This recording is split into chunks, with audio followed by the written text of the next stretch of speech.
Assalamualaikum warahmatullahi wabarakatuh. Perkenalkan nama saya Delana Sakdam dari Prodi Pendidikan Teknik Elektro angkatan 2020 dengan NIM 53014200002. Pada video kali ini saya akan menjawab beberapa pertanyaan dari soal UTS pelajaran atau mata kuliah PAI. Nah, pada pertanyaan pertama itu saya disuruh untuk melihat sebuah video YouTube. Dan pertanyaannya adalah setelah menonton video tersebut, apa pelajaran terpenting yang bisa diambil? Pelajaran yang terpenting yang bisa diambil adalah pada video tersebut itu membahas tentang ijtihad. Nah, ijtihad adalah sumber hukum atau sumber untuk menentukan hukum dari suatu hal ketika setelah Al-Quran dan hadis atau as-sunnah. Jadi kan dalam menentukan hukum itu dalam Islam berdasarkan itu tiga dasar ya. Yang pertama itu Al-Quran, yang kedua itu hadis, dan yang ketiga ini ijtihad. Nah, pengertian ijtihad sendiri itu berarti mengerahkan segala kemampuan secara maksimal dalam mengungkapkan kejelasan hukum Islam atau untuk menjawab dan menyelesaikan persoalan-persoalan yang muncul. Nah, ada beberapa hal yang harus diketahui mengenai ijtihad, yaitu yang pertama, seseorang yang bisa melakukan ijtihad itu disebut dengan mujtahid. Dan untuk menjadi mujtahid sendiri ada syarat-syaratnya. Yang pertama itu harus pandai berbahasa Arab karena uh, seorang mujtahid ini menentukan suatu hukum berdasarkan Al-Quran dan hadis yang menggunakan bahasa Arab. Lalu ada syarat yang kedua itu menguasai Al-Quran dan hadis dalam topik hukum. Artinya seorang mujtahid harus menguasai Al-Quran atau Al-Quran atau hadis yang di dalamnya itu berkaitan dengan hukum-hukum atau yang disebut dengan fuqaha, karena agar bisa relevan gitu dengan pendapat-pendapat hukum sebelumnya. Setelah itu objek yang eh, bisa objek yang dipertimbangkan dalam ijtihad ini adalah objek yang bergantung dengan perbuatan manusia. Setelah itu ada juga metode-metode dalam melakukan ijtihad. Yang pertama itu ada ijma atau dengan kesepakatan antar ulama. Yang kedua ada qiyas atau analogi. Jadi mujtahid itu melakukan analogi yang berupa melogikakan suatu hal yang baru ini, misalkan suatu hal yang butuh hukum ini dengan hal yang sudah ada sebelumnya atau hal yang sudah ada di dalam Al-Quran atau hadis. Jadi kan tujuannya ijtihad itu kan membuat hukum baru mengenai suatu hal yang belum ada pada Al-Quran dan hadis. Jadi menganalogikannya itu maksudnya menganalogikan hal itu ya, hal yang baru itu dengan hal yang mirip atau hal yang masih masih nyambung gitu dengan hal yang dahulu sudah ada, yang ada dalam hadis atau Al-Quran, agar hukumnya itu valid gitu. Yang ketiga ada istisan atau menganggap baik. Yang keempat ada istislah atau mengambil suatu hukum berdasarkan maslahah. Terus yang kelima itu ada serai atau menutup perbuatan yang awalnya boleh menjadi tak boleh karena tujuannya gitu. Jadi sesuatu yang awalnya boleh menjadi tidak diperbolehkan karena tujuannya itu tidak baik gitu.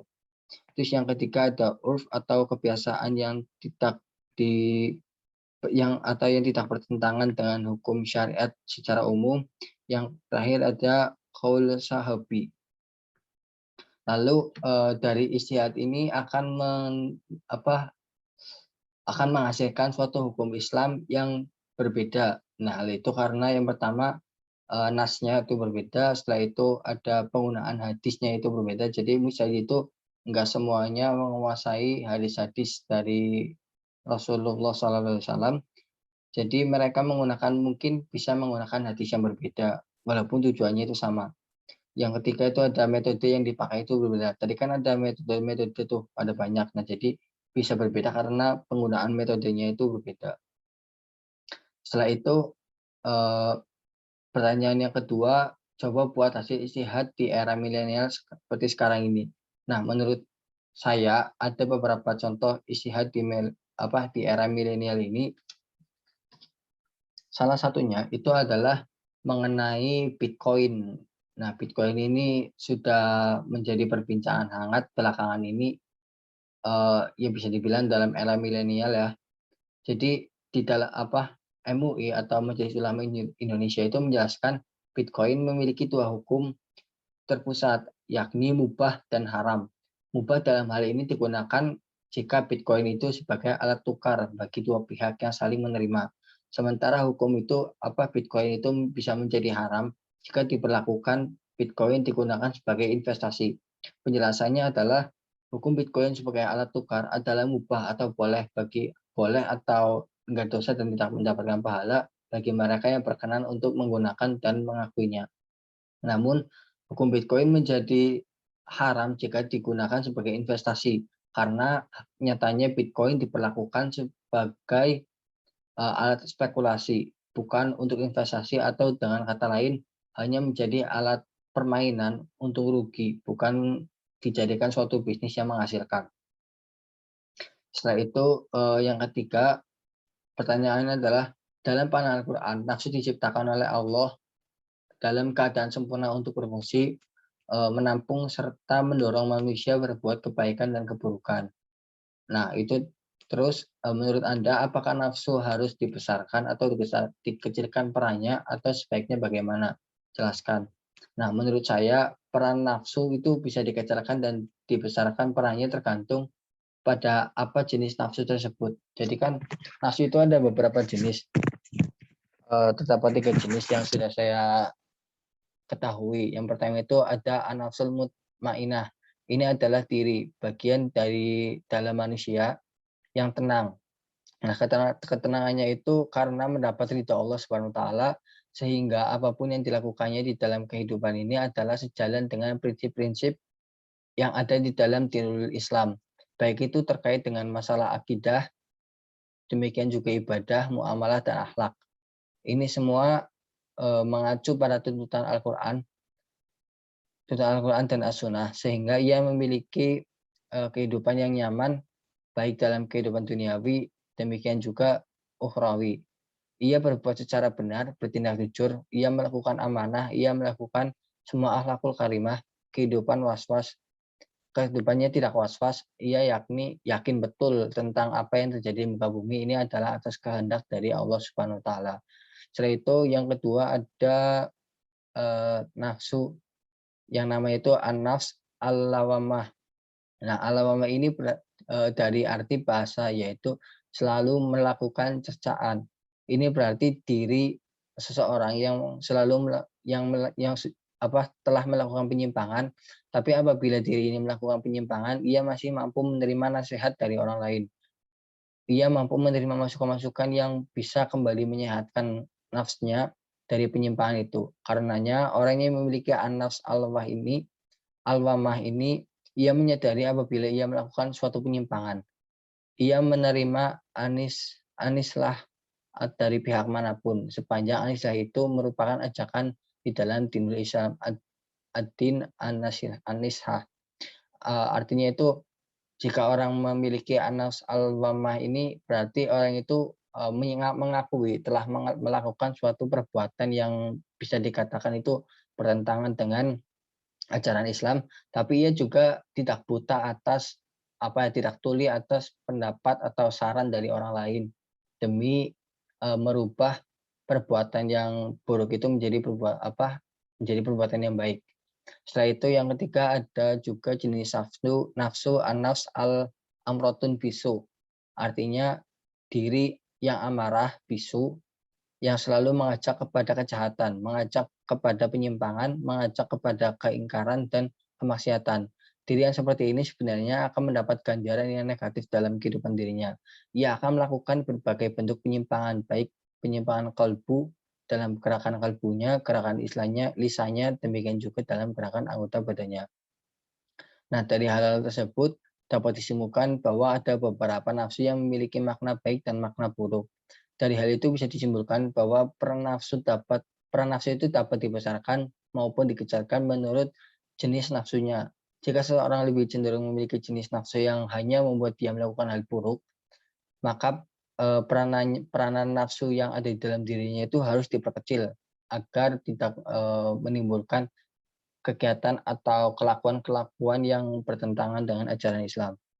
Lalu jika seseorang itu memiliki nafsu yang justru berdampak baik terhadap hidupnya, seperti sebuah ketenangan, kejujuran, atau bisa menerima masukan dari atas perbuatannya dan berubah menjadi lebih baik, peran dari nafsu-nafsu tersebut bisa dibesarkan agar terhindar dari perbuatan nafsu yang buruk itu. Nah, setelah itu pertanyaan keempat, ini adalah surat Al-Zariyah ayat 56 sampai 58 yang menjelaskan tentang Allah itu tidak membutuhkan ibadah dari suatu kaumnya atau dari umatnya gitu. Nah, pertanyaannya, mengapa Allah mewajibkan kita beribadah padahal Dia tidak membutuhkan ibadah itu? Lalu apa fungsi ibadah bagi kehidupan manusia? Jelaskan. Nah, menurut saya di dalam ayat Al-Quran, yaitu pada Quran surat Az-Zariyat ayat 56 menjelaskan bahwa Allah menciptakan jin dan manusia agar mereka beribadah kepada Allah Subhanahu wa taala. Memang Allah itu tidak membutuhkan ibadah kita, bahkan jika kita melakukan suatu perbuatan yang di luar ajaran agama pun itu tidak berpengaruh terhadap kekuasaan Allah Subhanahu wa taala gitu. Tapi ibadah ini adalah suatu hal yang justru dibutuhkan oleh manusia atau oleh kita. Karena apa?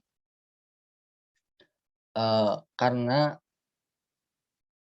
eh, apa ya? Karena Allah itu telah berfirman bahwa sekecil apapun amalan yang kita lakukan itu akan mendapatkan ganjaran berupa pahala yang ukuran itu kecilnya sama atau justru dilipat gandakan gitu. Nah, eh, beribadah kepada Allah itu kan suatu amalan yang baik gitu. Jadi kita wajib melakukannya dan tentunya kita akan mendapatkan pahalanya juga setelah kita melakukan ibadah itu. Jadi ibadah adalah suatu kebutuhan kita agar kita mendapatkan suatu pahala dan dengan tujuan agar kita bisa masuk surganya Allah SWT. Lalu ada juga urgensi dalam beribadah. Yang pertama itu ibadah adalah identitas keislaman dan keimanan seseorang kepada Allah SWT. Identitas ibadah inilah yang akan menjadi pembeda antara seseorang, kelompok masyarakat maupun umat dalam kehidupan. Lalu ibadah merupakan simbol dan tanda ketundukan seseorang di hadapan Sang Pencipta. Kesalahan iblis itu yang dulu ya, zaman dulu itu, kesalahan iblis yang mendasar itu adalah keenggaan atau ketidakmauannya untuk tunduk dan patuh kepada perintah Allah Subhanahu wa taala, yaitu disuruh sujud kepada Nabi Adam alaihissalam itu tidak mau. Karena itu iblis layak menerima hukuman dari Allah Subhanahu wa taala. Jadi iblis itu tidak melakukan ibadah yang berupa simbol tanda ketundukan karena dia itu menentang apa perintah yang sudah diperintahkan oleh Allah Subhanahu wa taala. Setelah itu ada urgensi yang terakhir, itu ibadah merupakan media meraih keberkahan. Nah, jadi dengan ibadah itu kita bisa mendapatkan keberkahan dari Allah Subhanahu wa taala. Jadi balik lagi bahwa ibadah itu tidak dibutuhkan oleh Allah Subhanahu wa taala, tapi dibutuhkan oleh kita sebagai umat manusia. Karena agar kita bisa mendapatkan berkahnya atau ridha Allah Subhanahu wa taala dan juga bisa mendapatkan pahalanya. Lalu yang terakhir pertanyaan yang kelima, itu apa definisi agama Islam? Jelaskan. Nah, definisi agama Islam menurut katanya itu berasal dari beberapa kata. Yang pertama itu ada aslamu, artinya damai, perdamaian. Maksudnya adalah Islam adalah agama yang damai dan setiap muslim hendaknya menjaga perdamaian. Lalu ada aslama, artinya taat, berserah diri. Maksudnya adalah seorang muslim hendaknya berserah diri kepada Allah Subhanahu wa taala dan mengikuti ajaran Islam dengan taat. Terus yang ketiga adalah istaslama, artinya berserah diri. Dan yang keempat ada salim, artinya itu bersih dan suci. Maksudnya itu dari kata ini merupakan gambaran dari hati seseorang muslim itu bersih, suci, jauh dari sifat syirik atau menyekutukan Allah Subhanahu wa taala. Dan yang terakhir itu dari kata salam, artinya selamat.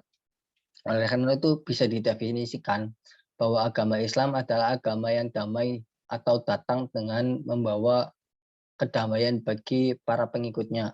Bahkan pada zaman dahulu, para ulama itu menyebarkan agama Islam itu dengan eh, dilakukannya itu secara damai gitu, tidak menggunakan kekerasan atau pemaksaan. Nah, bahkan Islam itu disebut dengan rahmatan lil alamin, artinya adalah agama yang rahmah, yang memberikan kasih sayang terhadap sesama manusia dan seluruh alam semesta. Jadi tidak hanya untuk manusia saja, tapi untuk seperti hewan, tumbuhan, benda-benda yang lainnya pun itu agama Islam itu sebagai rahmat bagi mereka yang berada di alam semesta.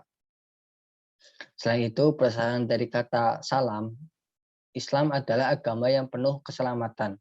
Jadi jika seorang muslim menjalankan ajaran Islam dengan baik, maka Allah akan menyelamatkannya baik di dunia maupun di akhirat. Nah, itu tadi adalah jawaban saya terkait dengan pertanyaan-pertanyaan UTS dari mata kuliah PAI. Semoga jawabannya itu bisa membawa saya mendapatkan nilai yang memuaskan atau ya sebanding dengan apa yang bisa saya usahakan. Bila taufiq wal hidayah, kurang lebihnya mohon maaf. Bila taufiq wal hidayah, wassalamualaikum warahmatullahi wabarakatuh.